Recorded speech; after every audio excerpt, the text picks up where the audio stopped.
Hello students, welcome to you government commerce college BCom part second EFM paper second elements of financial management and chapter वित्तीय विवरण विश्लेषण की तकनीकें। और point है इसमें वित्तीय विश्लेषण की प्रक्रिया, प्रोसीजर ऑफ फाइनेंशियल एनालिसिस। वित्तीय विवरणों की सीमा निर्धारण करना। सर्वप्रथम वित्तीय विवरणों के विश्लेषण की सीमा निर्धारित करनी पड़ती है, जो कि इस उद्देश्य पर निर्भर करती है।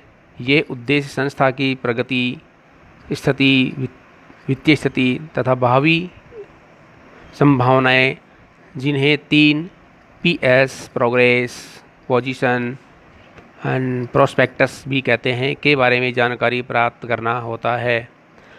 इनमें यदि प्रगति का ही माप करना हो तो केवल लाभ हानि खाते की जांच करनी चाहिए, लेकिन वित्तीय स्थिति के लिए चिट्ठे का विश्लेषण तथा भावी संभावनाओं की जानकारी के लिए संचालकों के प्रतिवेदन एवं वार्षिक सभा में दिए गए अध्यक्षीय भाषणों का अध्ययन भी करना होता है। विश्लेषण की विधियों का चुनाव भी इस विश्लेषण के उद्देश्य व सीमा पर ही आधारित होता है। वित्तीय विवरणों का अध्ययन करना। दोनों वित्तीय विवरणों में दी हुई सूचनाओं तथा उनके महत्व का मूल्यांकन करने के लिए पहले एक बार इसका पूरा अध्ययन करना आवश्यक होता है। अन्य आवश्यक सूचनाएं एकत्रित करना। विश्लेषण के लिए उपयोगी ऐसी सूचनाएं जो वित्तीय विवरणों से प्रकट नहीं हो रही हैं, उन्हें प्रबंधकों अथवा अन्य स्रोतों से पहले ही प्राप्त कर ली जाए। नंबर 4 है अंकों का संक्षिप्त एवं पुनः वर्गीकृत करना। वित्तीय विवरणों के अंकों की जटिलता को दूर करके उन्हें सरल कराने या बनाने के लिए सन्निकटता के आधार पर सैकड़ों तथा हजारों में पूर्णांक बना लेना चाहिए। उसके बाद जिन मदों को उचित एवं स्पष्टता के लिए रूप में वर्गीकृत नहीं किया गया हो, उन्हें ठीक प्रकार से पुनः वर्गीकृत करना चाहिए। ऐसा करने से प्रत्येक मद अपनी उचित भूमिका में रखी जा सकेगी तथा विश्लेषण हेतु अधिक से अधिक सूचनाएं प्राप्त हो जाएंगी। नंबर 5 है तुलना। वित्तीय विवरणों की मदों को संक्षिप्त वर्गीकरण करने के बाद उनकी साक्षेपिकता, प्रमाप, मात्रा का माप करना आवश्यक होता है, क्योंकि निरपेक्ष समंक अपने आप में महत्वहीन होते हैं। इस प्रकार की तुलना एक दी हुई तिथि के विवरण की संबंधित मदों के बीच, जैसे विभिन्न संपत्तियों की तुलना विभिन्न दायित्वों, वर्ष की बिक्री या अन्य मदों से अथवा पिछले कई वर्षों से की जा सकती है। इसके अतिरिक्त एक कंपनी के अंकों की तुलना उसी प्रकार अन्य कंपनियों अथवा संपूर्ण उद्योग के लिए तैयार किए गए अंकों से भी की जा सकती है। नंबर 6 है विश्लेषण। विभिन्न वर्षों में वित्तीय विवरणों की मदों में हुए परिवर्तनों को भी स्पष्ट करना चाहिए, क्योंकि स्वयं में कोई राशि न कम होती है और न अधिक। उसका वास्तविक महत्व तब प्रकट होता है जब उसकी तुलना अन्य राशि के साथ की जाती है। इसलिए गत वर्षों के वित्तीय विवरणों के आधार पर कुछ महत्वपूर्ण मदों की प्रवृत्ति का माप करना एवं उनका विश्लेषण करना आवश्यक होता है। नंबर 7 है व्याख्या एवं प्रस्तुतीकरण। वित्तीय विवरणों के विश्लेषण, तुलना एवं प्रकृति अध्ययन के बाद उपलब्ध तथ्यों से निष्कर्ष निकालना है। तत्पश्चात इन निष्कर्षों को प्रतिवेदनों,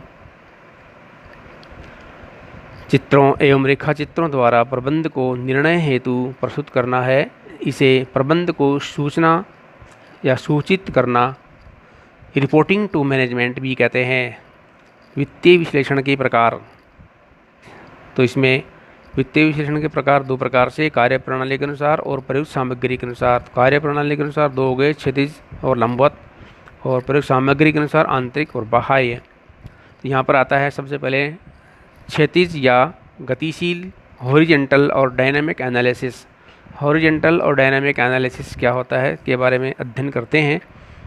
जब कई वर्ष के वित्तीय विवरणों का समीक्षात्मक विश्लेषण किया जाता है तो ऐसे विश्लेषण को क्षैतिज विश्लेषण कहते हैं। इस प्रकार के विश्लेषण में विभिन्न वर्षों से चिट्ठे एवं लाभानी खातों की विभिन्न मदों में होने वाले उच्चावचनों का अध्ययन किया जाता है। जैसे 2014, 15, 16 वर्ष के अंत में तैयार किए गए चिट्ठों में देनदारों की राशि की जांच करके यह ज्ञात की जा सकती है कि वर्ष 2016 में प्राप्य वित्तों की राशि 2014-15 की तुलना में बढ़ी है या कम हो गई है। और आगे जॉन एंड मायर ने भी इस बारे में अपने विचार व्यक्त किए हैं। क्षैतिज विश्लेषण के अंतर्गत विवरण पत्र में दी गई प्रत्येक मद के आचरण का अध्ययन किया जाता है। इसी आधार पर इसे गतिशील विश्लेषण भी कहा जाता है, क्योंकि इसके अंतर्गत एक वर्ष में पिछले वर्ष या वर्षों की तुलना में विभिन्न मदों में हुए परिवर्तनों की माप की जाती है। इससे संस्था के विकास की प्रगति का अनुमान लगाया जा सकता है। इन परिवर्तनों को आगे विभिन्न छोटे छोटे टॉपिक में दर्शाए जाते हैं। जैसे नंबर 1 है राशियों की वास्तविक वृद्धि अथवा कमी दिखलाकर। इसमें 2 अवधियों के विवरणों में मदों के अंतर की रकम को प्लस माइनस करके प्रकट किया जा सकता है। धनात्मक राशियाँ वृद्धि तथा ऋणात्मक राशियाँ कमी को बताती है। राशियों में प्रतिशत वृद्धि या कमी दिखाना। इस विधि में प्रतिशत वृद्धि या कमी निकालने के लिए उपयुक्त विधि से निकाली गई रकम में गत वर्ष की रकम का भाग देकर 100 से गुणा कर दिया जाता है, तो ये परसेंटेज के आधार पर ज्ञात हो जाती है। नंबर 3 है परिवर्तनों को सूचकांकों द्वारा प्रकट करना। इस विधि में भी किसी सामान्य वर्ष को आधार मानकर उस वर्ष की रकम को 100 मान लिया जाता है। इसके बाद सूचना चालू वर्ष की रकम में आधार वर्ष की रकम का भाग देकर और भागफल को 100 से गुणा करके चालू वर्ष का सूचकांक निकाला जाता है। तत्पश्चात दोनों वर्षों की सूचकांक आसानी से तुलना की जा सकती है।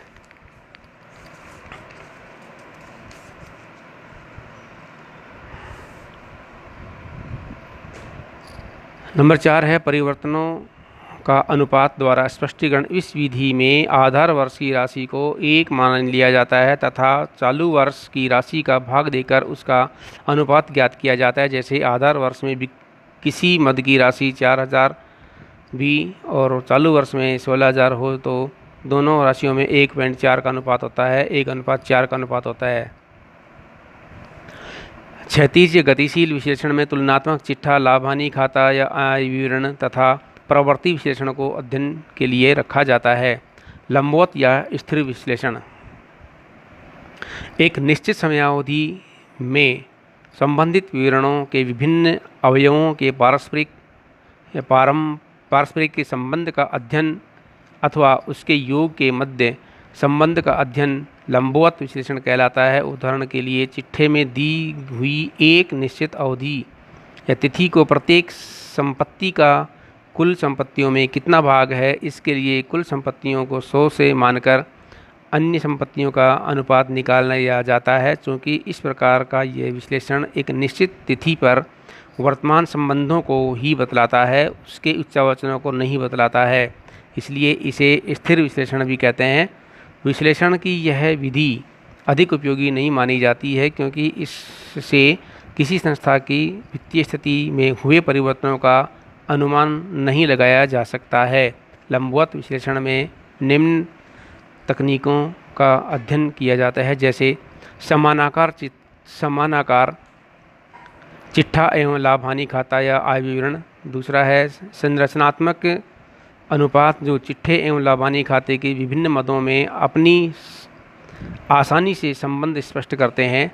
वित्तीय विश्लेषण की ये दोनों विधियां क्षैतिज या लंबवत विश्लेषण एक दूसरे की पूरक है, जैसा कि जॉन मायर ने अपने शब्दों में लिखा है कि क्षैतिज एवं लंबवत दोनों प्रकार के विश्लेषण वित्तीय विवरण विश्लेषण प्रविधियों की रीढ़ की हड्डी है। अतः विश्लेषक के लिए यह आवश्यक है कि इन दोनों के महत्व से परिचित हों। इनमें कोई विरोध नहीं है, प्रत्येक स्वयं की विशेष प्रकार की सूचना प्रदान करती है। दोनों ही स्थिति स्थिर एवं गतिशील संपूर्ण विश्लेषण के लिए आवश्यक है। बाह्य विश्लेषण, एक्सटर्नल एनालिसिस, विश्लेषण जो संस्था के आंतरिक रूप से संबंधित व्यक्ति द्वारा नहीं किया गया है तथा किस व्यक्ति विवरणों के बाहरी उपयोगकर्ताओं के प्रयोजनार्थ है, बाह्य विश्लेषण कहलाता है।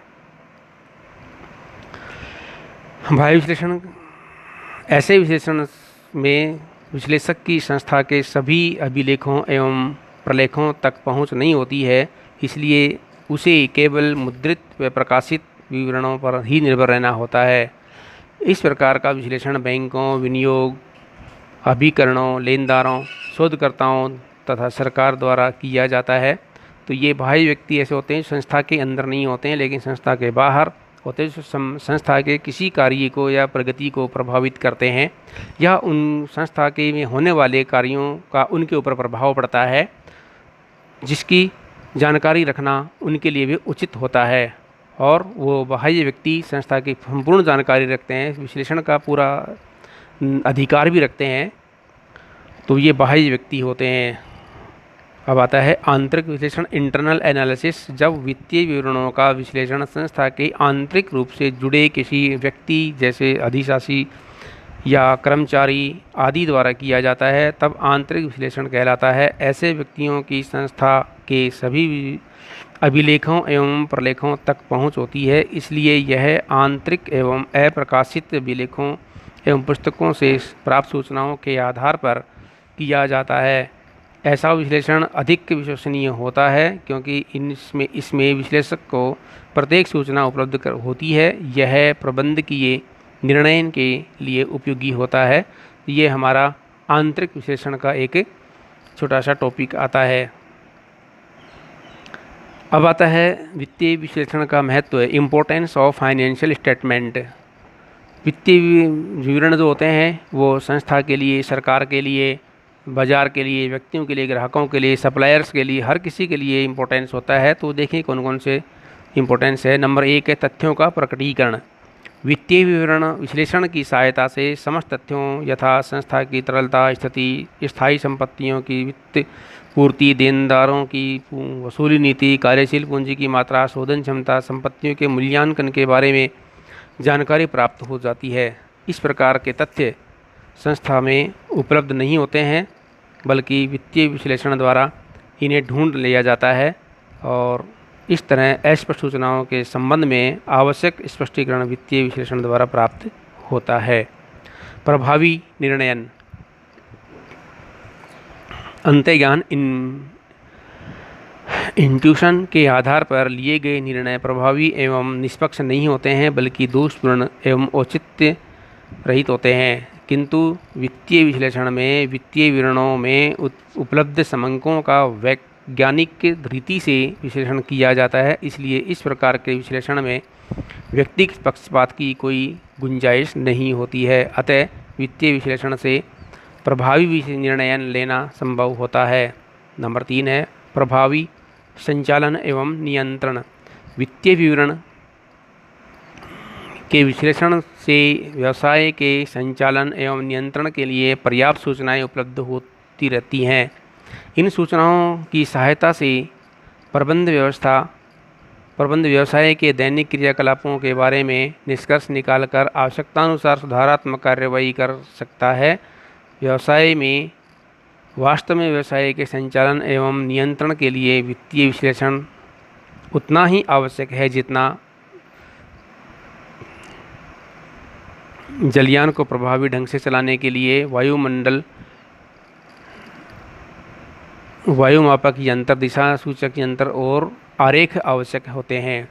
नियोजन उपकरण, पिछले समंकों का विश्लेषण करने से भविष्य के लिए आसानी से पूर्वानुमान लगाया जा सकता है। इससे भावी योजनाएं भी सरलता से बनाई जा सकती हैं।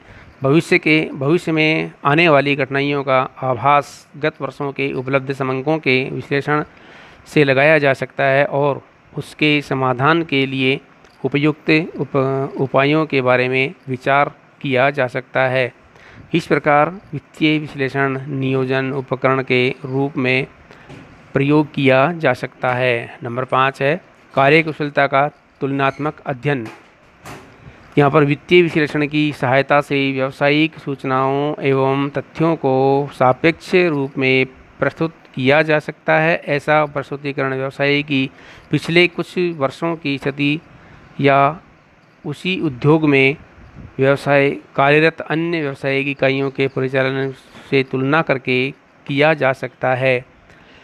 नंबर 6 है हित रखने वाले पक्षकारों की आवश्यकताओं की पूर्ति। जैसा कि पूर्व में बताया गया है कि व्यवसाय निष्पादन में विभिन्न पक्षकारों, प्रबंधक, लेनदार, विनियोजक का अलग अलग हित होता है और वे अपने हित से संबंधित सूचनाओं को वित्तीय विवरणों में तलाशते रहते हैं। वित्तीय विवरणों विश्लेषण समय के आधार पर इन विभिन्न व्यवसाय पक्षकारों के लिए आवश्यकतानुसार ज़रूरी सूचनाएं उपलब्ध करवाता है।